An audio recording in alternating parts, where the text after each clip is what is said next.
Welcome to Shallow. Join us as we explore the topics that are always on our minds. From beauty and wellness trends to balancing our careers and ambitions, these conversations fill our WhatsApp inboxes and social media feeds. We're diving into pop culture and asking the question, is it really that deep? In this episode of Shallow, we're diving into the glow up trend, which has flooded social media with everything from helpful beauty tips to more questionable before and after transformations. While some glow up videos offer genuine advice and inspire confidence, others can set an unrealistic expectation and reinforce harmful beauty standards. We'll discuss the impact these videos have on our self-image, exploring both the positive and the negative sides of glow up culture. Let's dive in. Hi Phoebe, how are you doing this week? Hi Lucy, I am good, thank you. How are you doing? I'm good. I have just started a new book. It's the Sally Rooney Intermezzo that everybody seems to be reading. It's the hot read. Every which way and anywhere I look, someone is reading this book, which makes me want to read it more. It was quite funny. I bought it a couple of days ago and I met you in a pub straight away after. And I remember leaving it on the table and I was like, I'm going to leave this book here. I just know it, but this is the best place it can be for me to try and remember to take it with me. And of course I left it, and I didn't realize actually until we were back at the flat, and I was like, hold on a second.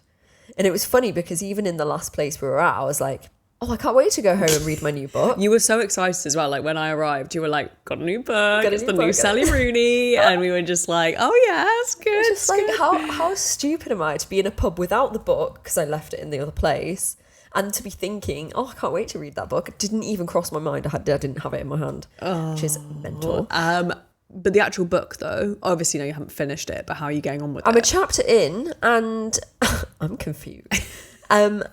I read Normal People and Conversations with Friends. I haven't read them in a few years, so I've kind of forgotten her writing style. And it's almost like she writes how she thinks is how I can describe it. And yeah, I don't know.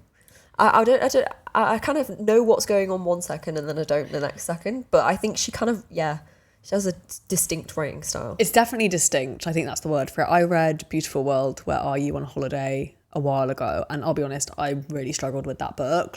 I just was left feeling confused, maybe I wasn't smart enough for it, and I think if I hadn't been on holiday I wouldn't have finished it, to be honest. Yeah, maybe that's what it is. I'm reading it thinking, is it a little bit pretentious the way that she's writing this?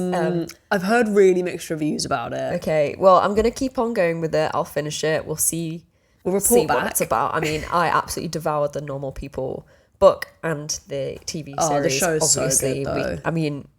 We all know the reason. Pull my skull.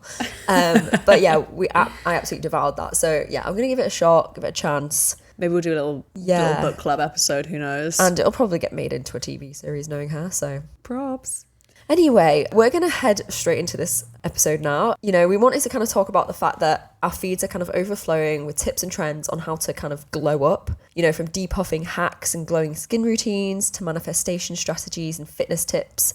And, on the other hand, we're seeing these kind of fitness influencers, content creators, kind of rebranding their own exercise and healthy eating mantras, tracking macros or doing intense gym sessions and putting them on Instagram. They're kind of rebranding it to, I used to be like this and now, I've got a bit more of a healthy practice and more of an approachable and normal routine, and they're selling it that way. But often the message seems clear, we either need to change ourselves or transform to be our best selves. And, we just wanted to ask, is this movement a genuine attempt to empower individuals, or is it kind of like a money-making scheme? When we actually sat down to chat this through, do a bit of research, our algorithms hadn't mind melded for the first time ever, and I was getting served a lot more glow up content, and you were getting served the kind of fitness influencer, I used to work out in this way. It's I'm dethroning myself. Yeah. Now I work out in this way. But I think what it kind of ends up filtering down to, without, I guess, spoiling the end of the episode, but we'll talk about it and see if we change our minds, is that it always boils down to transformation. You're either transforming yourself to be prettier or fitter or healthier, or you're de-transforming yourself because you've gone too far and you're too pretty and you need to tone it down. You're too hot. You're too hot. Or you know, I'm just joking with that. Like it's like the kind of like, oh, you've gone to you've passed the barrier of the glow up. Now you're becoming obsessive. Like we need to reel it in, wind it down. You can't be too glowed up because you know it's showing that something's wrong. You know. I think it'd be good to start with what the dictionary says is a glow up. Which is mad that this is in the dictionary, the Collins Dictionary, no less. It's crazy. I wonder when that went in. Hang on, let me have a look. It must be like a very new one. Yeah, I thought it might have a date on it, but it doesn't. But I reckon that's probably a new-ish edition. But sorry, carry on. So it says, if you say that somebody glows up, you mean that they become more mature, confident, and attractive.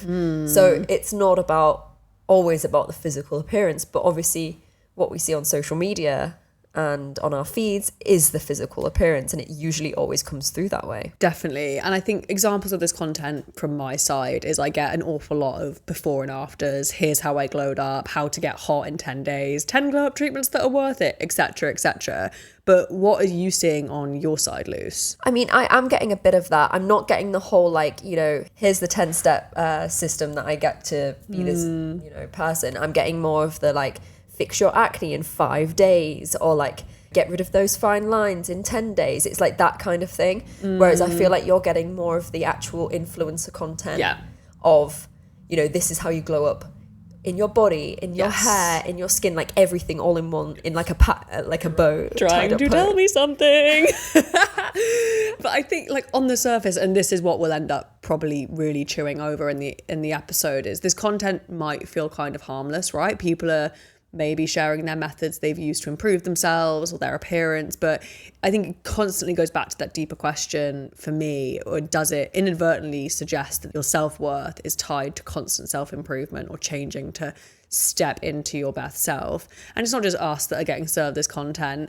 There's 16.1 million views with the hashtag glow up on TikTok. I think an example of a creator who kind of has this as her personal brand is someone like Izzy Utterson. Her whole brand is around glowing up. Her content centers around it. She also focuses on self-improvement and building kind of the life you want, and she shares valuable kind of mental and physical wellness tips. So I'm not calling her out of saying she's perpetuating a damaging narrative. I actually think she's one of the creators who speaks about the mental side of not just what you look like. Yeah, for sure. But I think if you wanted an example, that's probably the best one I can give you. Have you got anyone off the top of your head who kind of, or is it just these faceless kind of influencers? I think they're the faceless influencers, but I think they center around the fitness influencing for me. And I'm talking about the influencers just before kind of Gymshark popped off. There was that entire kind of like Instagram culture around, you know, getting fit at that time, I feel. And they all kind of got these brand deals with Gymshark, and like that's kind of where those kind of OG influencers came from, and now they've kind of branched off. They maybe some of them still do fitness, but they also do other things as well. So part of me is like, did you have to debrand that because you've got to kind of branch off into other things because you're not making as much money from that influence, from that category anymore? But I think it's interesting that 16.1 million videos have the hashtag glow up on TikTok, because I think it's part of our everyday vocabulary. Like when we're out and about, you know, maybe me and you'll be talking about someone, be like, oh yeah, she's had a glow up recently, or you know, I haven't seen them in a while, but I think they've had a glow up. It's that kind of like, that's so true. It's that rhetoric of like, it's just in the way that we chat now. And is that because of social media? Is that because of these influencers who are kind of like, promoting you to change your eyebrows, change your hair, change your skin? Are you going through a mentally tough time? Maybe you should have a glow up, you know? And that's the kind of thing, like, I think you're kind of expected to have a glow up if you're going through a bad time. Like if you're going through a breakup, if you're going through some personal issues. One of the first things one of my friends said to me was, you know, when I was going through something a little bit difficult, was like, oh, don't worry though, because you're going to have a glow up by the end of it. You know, that's the kind of like rhetoric that we're served. I need to know who said that. Is it really that bad that these influencers are kind of jumping on that? For sure. Like you could argue that this is about empowerment and self-improvement, and what is wrong with that? I think if you find this inspiration in this, I think also glow up has probably turned into this bit of a catch-all term of like betterment, right? Yeah. Maybe that's physical, maybe that's mental, but it's kind of how do we get better? And is there anything wrong with telling or encouraging someone to just invest in their physical and mental well-being, which can ultimately lead to healthier habits and greater self-confidence? It's a really interesting one because I think it can be one of those things that can be very, very good until it's not. And I think, you know, like with anything, it's like, if, for example, I get served a lot of golden retrievers on TikTok, like that's pretty much my algorithm on TikTok is golden retrievers. And I don't get much in between that except from Taylor Swift to take a shot. Take a shot. But if I was to be 16, 17 on my For You page, scrolling through endless amounts of glow up advice and tips, you know, and buy this product, this will help you, this will help you, this will help you, at a time when you don't really have any money and you don't have the kind of resources to do this, you know, you might result to maybe not eating as much because you want to be slimmer, because you don't have access to a gym, for example, because you're not old enough yet.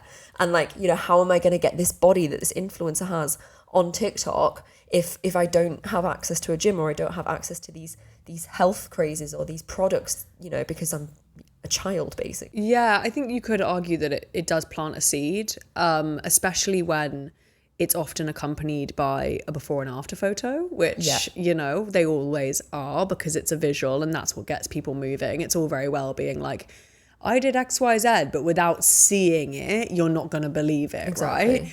Right? And I think when you talk about, I hadn't actually thought about the younger side of it, but I imagine that probably would be quite damaging as a kid, seeing that content. And also maybe on the other side as well, the access to this knowledge now, you know, these creators are maybe sharing these tips and techniques that, I don't know, like we would have paid for 10 years ago. So it almost feels like a democratization of it, but is that healthy? Yeah, it's like a wealth of information to things that, you would have to have paid for, or would have to have maybe sort out when you were a little bit older by going to a beauty technician or something like that. Whereas now it's like readily at the hands of anyone and everyone. And, you know, we keep speaking about this similar kind of theme in a lot of our episodes because I think it is really a prevalent thing. I think when we speak about these things like the glow up trend, you know, me and you can sit here very self-aware of the fact that, you know, it could be quite harmful to us if we really went down the rabbit hole and really were like, okay, I'm obsessed with glowing up and that's all I want to do is I want to smash the gym 6 days a week, 7 days a week, run, spend a lot of money getting my hair blow dried every week, makeup done, nails done. You know, we know that that's going to put a lot of money down the drain. Yeah. Whereas somebody who's a little bit more naive and a little bit younger, who's seeing this and not as self-aware and doesn't, again, know who they are as a person yet, and are being told maybe you need to glow up because, you're overweight or you're underweight or whatever it is. It's just got me thinking as well, because taking that kind of teen age, you're probably going through puberty, right? Feeling a little bit weird about yourself. I think it's that before and after photo thing that I just want to focus on for a sec, because that's the bit that kind of, when I was growing up, I was just expecting one day that I was going to wake up celeb, and be hot. Like that's what I thought was happening. That's kind of, you know, you like puberty then celebrity. Like you see it in, like, you know, let's take also like fucking great film, we might have to do an episode on it, but like Princess Diaries, right? She has that like incredible like glow up moment, takes her glasses off, like she's got this amazing blowout, she's the Princess of Genovia, like we love to see it. But I think, I don't know if I'm alone in thinking I kind of expected that to happen to me at some point, and often it doesn't happen. You don't wake up and you suddenly have boobs and an arse and a great blowout. And that's a really interesting point, isn't it? Because I think we got a lot of that kind of glow up content growing up from films, like The Princess Diaries, like Mean Girls as well. Lindsay Lohan gets the makeover scene. And I love a makeover scene. We love but like, don't take them out. Don't take them Clueless has a makeover scene, absolutely smashes it. We love a makeover scene. But it is that kind of like, here, take your glasses off, like straighten your curly hair, like do all these things. And it can be a little bit concerning. I kind of wanted to touch on the kind of de-glow up thing. So, you know, I kind of spoke about the fitness industry, where these kind of creators are kind of saying they have like an exercise addiction, and they kind of took it too far, and they didn't, you know, they maybe felt weak through the day because, you know, they were exercising whilst fasting, you know, and not eating properly. Whereas now, you know, they're promoting health, a different type of health, and they're like showing you their meals for the day, and they're always kind of full of fat and fiber or whatever. And I think, you know, celebrities are also doing the same thing in a way. You know, Molly May, for example, is very famous for taking out the filler in her face and kind of going a bit more natural. And, you know, in a way, someone could see that as a glow up. You know, it could be the opposite way as well, though. If you get filler, you could be in a glow up as well. So it's like, I don't know how to kind of word that. No, I know what you mean. I think also with the removal of the filler, that made me feel weird as well, because she was quite applauded for that, I feel, at the time, or at least that's maybe the rhetoric I saw. And I was like, again, it fed into that, like, we can't win thing a bit for me, of like... It's like, well done for taking your filler out, you know, and becoming more natural, because that's the purest form of a woman, is when they're pure, you know, natural and, you know, not... But yet, here we are. Don't look like a hack. Do you know what I mean? Yeah, exactly. And I think that it feeds into, again, that kind of transformation aspect. But I find it really interesting, the content you're being served, because I don't get served a lot of the... I was working out really excessively, and here's how I looked then, here's how I looked now, and how that also, even though probably they're putting their content out with the best of intentions, probably still almost has a negative effect on you. Well, yeah, and also it's the side-by-sides are different. So the side-by-sides are like, you know, maybe them with a ripped six-pack next to them who's maybe a little bit softer and but still looks amazing. They always still look amazing. This is another thing that I think about. And it's always like, kind of like, they'll do kind of a flattering pose of them having kind of rolls where they're like, it's like going over their jeans, and they're like, look, like, I'm now more comfortable with my body. And, you know, in a way, that does help people, you know, because they see, oh yeah, these people that I've been following are not chiseled all the time, and they do have these different angles. But then at the same time, it's always in flattering lighting. It's always at golden hour. It's always the most flattering portrayal of the thing that they're trying, you know, is the worst part of them. You know, look, I do have stretch marks, and they'll be like the most beautiful looking stretch marks ever, like, you know. And I'm not telling people that they should go online and start being like, look at all my problems and insecurities. It's the idea that you are kind of, you know, laying yourself bare, but in the most flattering way. Yeah, and I think also on the flip side as well, there's this, I guess, oh, look at me, I'm not perfect kind of thing. But then just to go introspective for a second, I wouldn't put a photo on Instagram where I felt like shit. No, exactly. But then you're not claiming to. Yeah, true. You know, you're not writing a post that's like, here's me vulnerable and blah blah blah blah blah, and you're like laid in the sun with you know, with a filter on. Yeah, but you know, I'm not knocking that. Like there is some, you know, creators out there. Oh, I can't remember her name, but she I think it's Lucy Fit actually.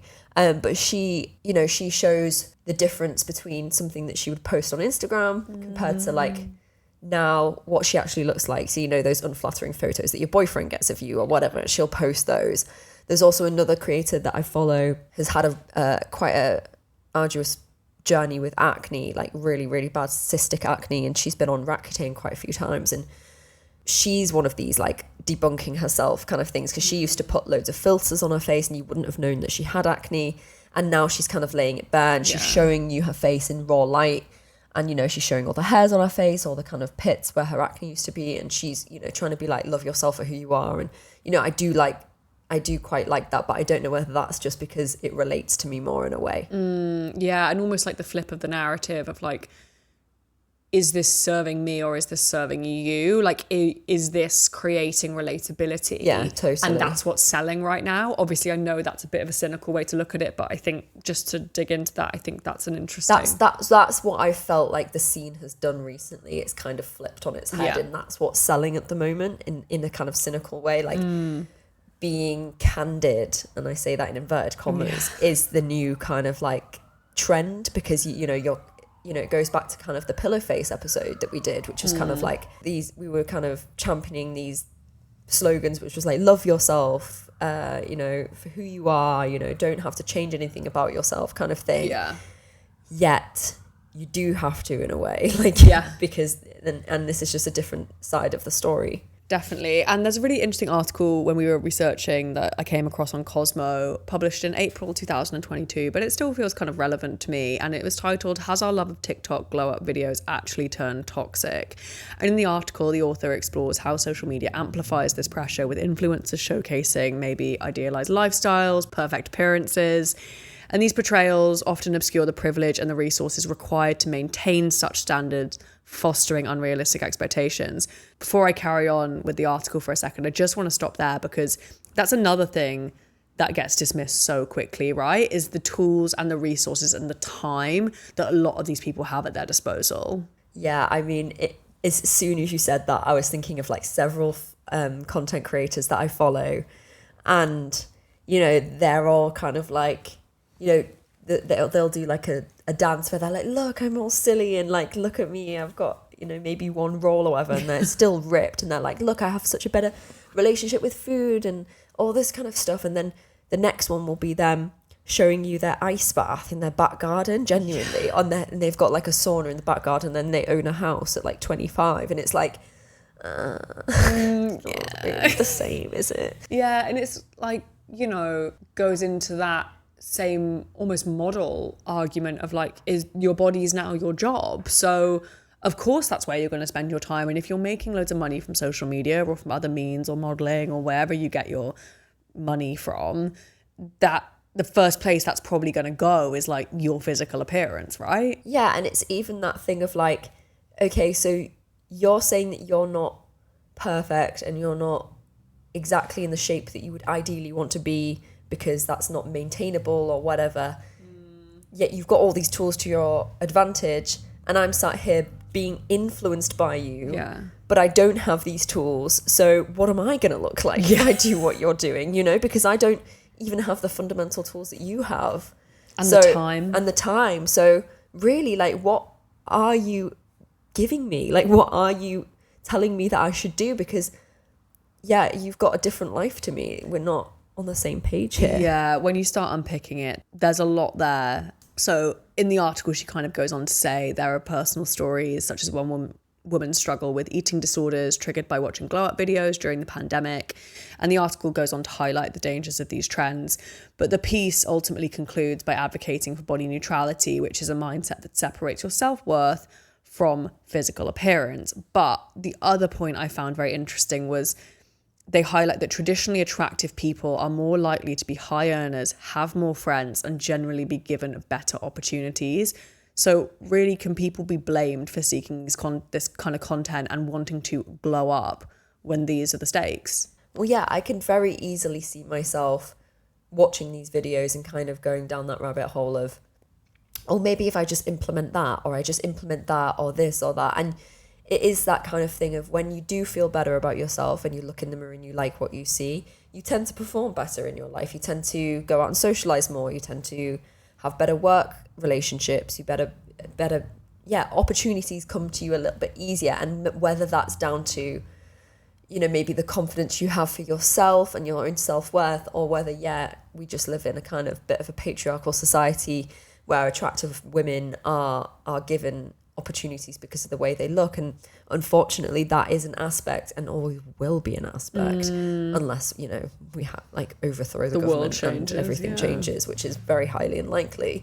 But yeah, that is a really, really interesting article. Definitely. And I think, you know, the emphasis on that physical appearance due to better opportunities, more friends, etc., does or can potentially lead to those feelings of inadequacy and self-doubt if you feel like maybe the goalposts are constantly being moved. You know, when you try like a new hair product, for example, and it makes your hair look amazing, how does that affect you mentally? Are you like, I'm never going back, I'm not going to do what I was doing before because this is better? And then it kind of is like a bit of a drug from that. It's then like, you want more. Yeah, then you want more. Then you're like, what else can I do? And then I think this whole glow up trend feeds into the kind of pillar face episode where we talk about cosmetic surgery, and like, you know, you kind of hit the wall of what I can physically obtain on my own with the tools and resources that I have.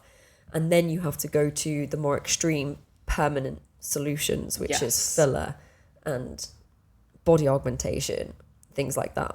Definitely. And I think a lot of these kind of tactics a lot of the time maybe prioritize a quick fix or a product. And going back to that before and after picture, like the amount of times I've seen content where it's someone like maybe on a bit of a down day looking a bit pale, and then the next day Different lighting. Yeah, different lighting. Maybe they've got a bit of makeup on or whatever, and they're like, oh, I'll just buy this, and you will, and then ultimately leads to that cycle of dissatisfaction a little bit, rather than, oh, personal growth, I'm maybe growing into the person I would like to be. It just turns into, oh, I bought this product, I now have amazing hair, but now I want straighter teeth, and now my hair isn't good enough anymore. And like, you just feel like, am I just the ceiling isn't high enough. Yeah, like I'm just chasing this feeling that I'm actually never going to get. And without getting too bleak, sorry, I feel like this is really Debbie Downer. I think it's good to go down these avenues, because I think it can be quite bleak. Yeah, and you just feel like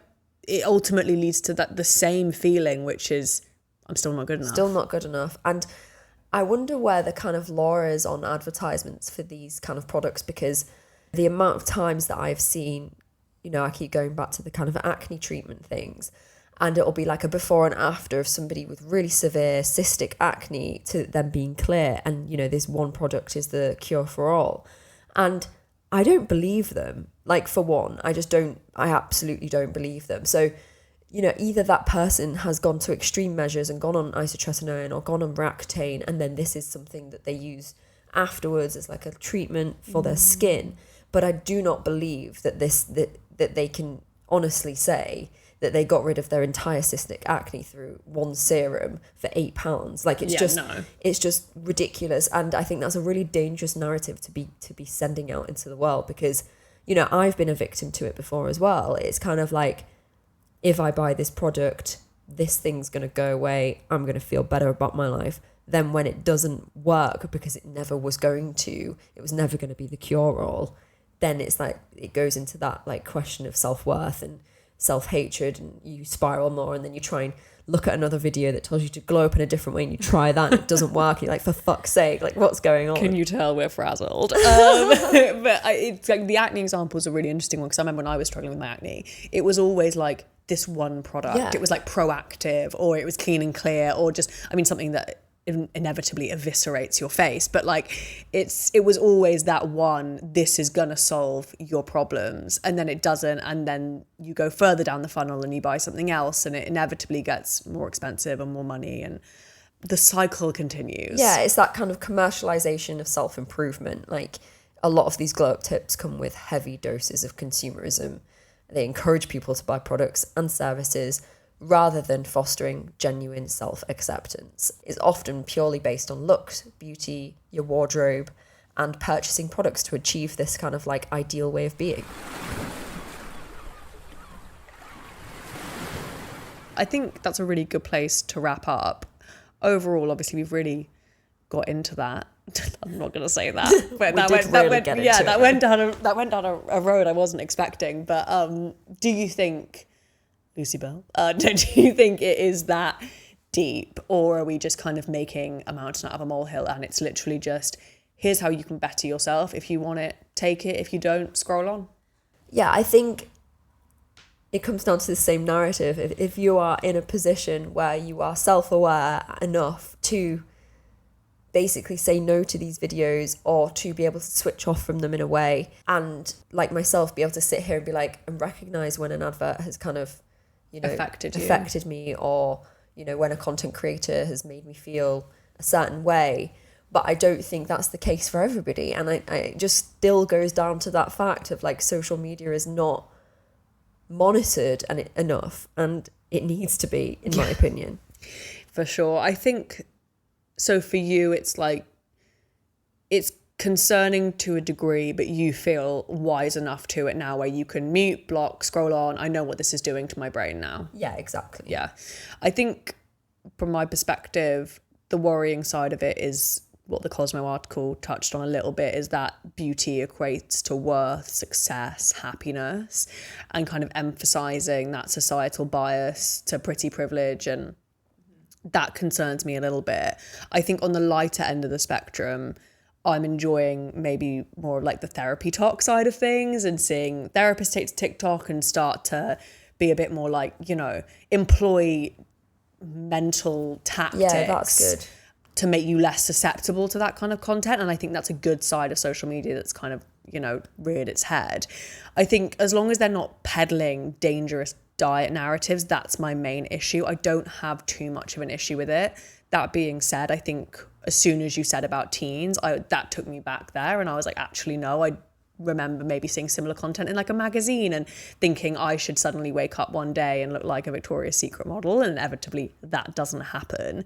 And that before and after imagery side of things, like I know there's so many memes floating around being like, you're not a before and after photo, but it's hard to have there's that always that, and then it's always like an abundance of people still doing it. It's like, oh yeah, you can get like the odd one being like, oh no, but you know, we're not about all the before and after, and you know, you're not how you look in the mirror and stuff like that. And then you're like, but every single person is saying otherwise. And so the further you go down the rabbit hole and the more you get served that content, the harder it is to pull yourself back out. I think that's the bit that, like, working in social media as well, I'm aware of what goes on behind the scenes. I kind of know how the sausage is made, and it's still sorry, I can't keep a straight face at saying that. You can't just come on here and say things like that and expect me to just carry on. You can't be chucking sausage puns out.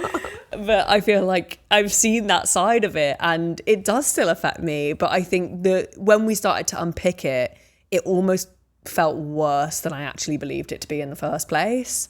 You're right. It's kind of like, you know, you can be like, oh, that's kind of a cool tip. Maybe I'll try that. Maybe I'll try, you know, one of the ones I'm getting at the moment is when they like, you know, you massage your face in a specific way with your moisturizer to make you look more snatched. Like, and that I'm like, oh, that must be quite cool. Yeah. Also, going back to the skin episode we did, there's that creator, I think her name was Josie. I would have been, you know, she had that saltwater tip. That has really helped me. Sorry, I interrupted Or you just kind of get given... I'll go to Face Gym. I don't know if any of you've heard of Face Gym. It's very expensive, but I want to try it. You know, I know a few people that have gone to it. We'll get you there for pod research. But yeah, I think maybe I have to go for pod research. But yeah, they basically just like massage the shit out of your face, and then you come out looking like you've had filler and stuff. Yeah. But yeah, is that a dangerous slope? Who knows? Maybe that's another episode. Slippery. Now it's time for... And what a part of bollocks! This is the part of the show where we just chat shit about something really insignificant that just pisses us off. Lucy, what have you got? Okay, so this is going to lead on from one we did previously, but it's LED lighting. I hate that shit. It is the most awful thing that has come out of the 21st century. Like, where's our halogen lights at? Like, it's so hard. And you could go into a shop and be like, can I have a halogen light? They'll give you a warm LED. I don't want a warm LED. I want a fucking halogen light. It's so much nicer. It's so much more calming. And yeah, LED lights, it's like I'm being blinded. Like it's like I'm walking into a corner shop, but it's my house. What's that about? I don't want that. I agree. I hard agree, actually. I think it is unnecessary. It gives hospital energy of like stark, hygienic, like very brutal lighting. And when you're in your home and you want to be calm, you want to be zen. It's just linked to the big light thing. Yeah. If I walk into your house and you put the big light on, strike one. Turn it off. If I walk into your house, you put the big light on and it's an LED light system, strike a million. I'm never coming back. Like, what a way to make me turn around and leave, because that is the most awful thing that I've ever seen. I never want to see that again. I don't want to come in your house. I don't want to sit down. That is just so offensive to me. How dare you put an LED light in your house?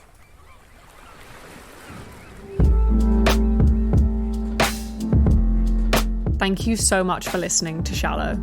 If you enjoyed this episode, we'd love it if you could leave us a review. It makes a huge difference in helping others to discover the podcast. We always want to hear from you, so feel free to slide into our DMs or follow us on Instagram @shallowpod, or send us an email at shallow@boxedoff.studio. Shallow is a Boxed Off production, written and hosted by Lucy Bell and Phoebe Whittle. We'll see you next time.